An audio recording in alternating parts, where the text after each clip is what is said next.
নবী করিম সাল্লাল্লাহু আলাইহি সাল্লাম বলেছেন, আল্লাহ সুবহানাহু ওয়া তাআলার এই কথাই ব্যাখ্যা যে প্রত্যেক পুরুষ তাদের স্ত্রীদেরকে, নারীদেরকে, মেয়েদেরকে পরিচালিত করবে, তাদেরকে পর্দার মধ্যে রাখবে। আর আল্লাহ তাআলার কথা হলো ওয়ালা তাবাররাজনা তাবাররুজাল জাহিলিয়াতিল উলা, জাহিলি যুগে যেভাবে মেয়েরা খোলামেলা চলাফেরা করতো, এখন কিন্তু আর সেভাবে চলা যাবে না। আপনি একটু চক্ষু খুলে দেখবেন, যদি আপনি আপনার বাজারে কোনো একজন মা বোনকে যদি বেপরদায় দেখেন, আপনি বুঝতে হবে এই মহিলার পুরুষ যিনি হাজবেন্ড, যিনি স্বামী, যিনি তিনি ঠিক নাই। যদি তিনি ঠিক থাকতেন তাহলে কখনো এই মহিলাটা এভাবে বাজারে আসতে পারতো না। ঠিক কিনা বলেন? কষ্ট লাগে কারো কাছে? যদি কোনো পুরুষ তার স্ত্রীকে পরিচালিত করতে পারতেন তাহলে এভাবে সে ঘর থেকে এই পর্যন্ত আসতে পারতো না। আল্লাহ বলছেন কি, কুল্লিল মুমিনিনা ইয়াগুদ্দু মিন আবসারিহিম, পুরুষরা যেন তাদের দৃষ্টিকে হেফাজতে রাখে। প্রথম আয়াত সূরা নূর 30 নম্বর আয়াত, কুল্লিল মুমিনিনা ইয়াগুদ্দু মিন আবসারিহিম, পুরুষরা যেন তাদের বাসরকে, তাদের দৃষ্টিকে, তাদের দেখা শক্তিকে অবনত রাখে, হেফাজতে রাখে, সংযত রাখে। কাদের থেকে?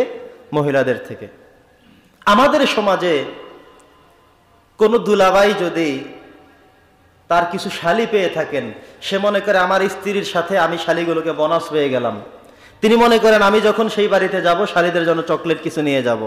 তিনি মনে করেন আমি যখন সেই বাড়িতে যাব সবাই আমার সাথে এসে হাসি ঠাট্টা করবে, সবাই আমার গায়ে পানি মারবে, আমি তাদের গায়ে পানি মারবো, আমি তাদের সাথে দৌড়াদৌড়ি পারাপারি করব, হাসি ঠাট্টা করব। অথচ শরীয়ত বলেছে কি? হাদিস শরীফ আল্লাহ রাসূল বলেছেন, আল হুমু ওয়াল মাউতু, দেবর হলো মৃত্যুর সমান। আমাদের সমাজে ভাবিরা বড় ভাই বিয়ে করে যদি বিদেশ চলে যায়, ছোট ভাই মনে করে সেটা আমার দায়িত্বে। ছোট ভাই বিয়ে করে যদি বিদেশ চলে যায়, অনুপস্থিত থাকে, বড় ভাই মনে করে আমার দায়িত্বে। অথচ এখানে আল্লাহ রাসূলের কি শক্তিশালী হাদিস।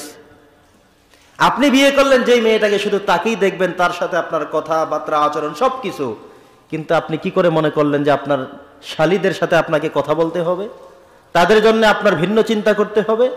শালী যারা আছে তারা কেন মনে করতে হবে যে আমি যেটা করব? যাদের ভাইকে বিয়ে করানো হলো সেই ভাইয়ের ছোট ভাইরা কেন মনে করলো যে আমাদের ভাবির সাথে আমরা এটা সেটা করব, এভাবে করব? এই চিন্তা কেন আসবে?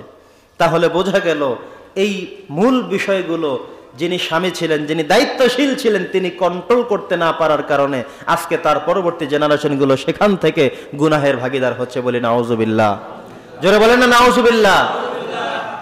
এজন্য এগুলো আগে থেকেই সামলাতে হবে। যেই বাড়িগুলোর মধ্যে কয়েকটা ঘর একসাথে, বিশাল একটা বাড়ি, বড় বাড়ি, 3-4 ঘর মিলে একটা বাড়ি, সেখানে প্রত্যেককেই সতর্ক থাকতে হবে। আমাদের সমাজে আমরা দেখি, আমরা যখন এই অটোতে, বাসে চলাফেরা করি, তখন দেখবেন আরো জঘন্যতম অবস্থা। মহিলাদেরকে আপনি ভয় করে চলেন, কিন্তু সে আপনাকে কিন্তু ভয় করে না। আপনি মহিলা দেখলে এক সাইডে গিয়ে দাঁড়াবেন, সে কিন্তু আপনার সাইডে গিয়ে দাঁড়াবে না, সে কিন্তু সোজা সিরাতাল মুস্তাকিম, সে চলতে থাকবে শুধু। আপনি সিট পান্নায় দাঁড়ায় আছেন কিংবা কি করবেন দিশা পাচ্ছেন না, কিন্তু একজন মহিলা আপনার পাশে বসতে কার্পণ্য করবে না। একজন মহিলা বসে আছেন, আপনি তার পাশে বসতে কার্পণ্য করবেন, চিন্তা করবেন, দ্বিধার মধ্যে ভুগবেন এখানে বসা ঠিক হবে কিনা। কিন্তু আপনার পাশের সিট ফাঁকা, একজন মহিলা বসতে কোনো টেনশন করবে না, আস্তে করে বসে যাবে এবং একটা মাসালা বলবে, মা বোন সবার আছে। কথা কি বুঝতেছেন? তো এই যদি হয় পর্দার অবস্থা, আপনি নামাজ পড়েন এটা যেমন ফরজ, রমজান আসলে রোজা রাখেন সেটা যেমন ফরজ, ঠিক পর্দার বিধানটা পালন করা সেটাও ঠিক তেমনই ফরজ, তার মধ্যে বিন্দুমাত্র কোনো সন্দেহ নাই। কথা কি বুঝতেছেন? আমরা অনেকে পর্দাকে নফল মনে করি, দেদারসে দেখা সাক্ষাৎ, চলাফেরা, অবাধে কথাবার্তা, অবাধে গল্প গুজব আমরা করি, অফিসে, আদালতে, চলতে ফিরতে, ব্যাংকে, বাড়িতে, ঘরে, সব জায়গায় আমরা করতে থাকি। অথচ আজকে যদি আপনি এখান থেকে সতর্ক হন, আজকে জুমা মসজিদে যদি আপনি সিদ্ধান্ত নেন যে আজকে থেকে আমার স্ত্রীকে কোনো পরপুরুষ দেখতে পারবে না, আপনার সিদ্ধান্ত যদি নিতে পারেন, আপনাকে সাহায্য করবেন কে? জোরে বলেন, কে সাহায্য করবেন? এবং আপনি যদি সিদ্ধান্ত নেন আপনি আজকে থেকে আপনার বড় ভাইয়ের বধূ, ছোট ভাইয়ের বউ কারো সাথে আপনি দেখাই দিবেন না, প্রয়োজন যদি হয়ে যায়, বিপদে যদি পড়ে যায়, শুধুমাত্র তখন কথা শোনা যাবে, এছাড়া আর নয়। অতএব আপনি ব্যবসা বাণিজ্য করেন, ঠিক আছে, একজন মহিলা বেপরদায় চলে আসছে, এখন আপনাকে তার দিকে তাকাইয়েই কথা বলতে হবে।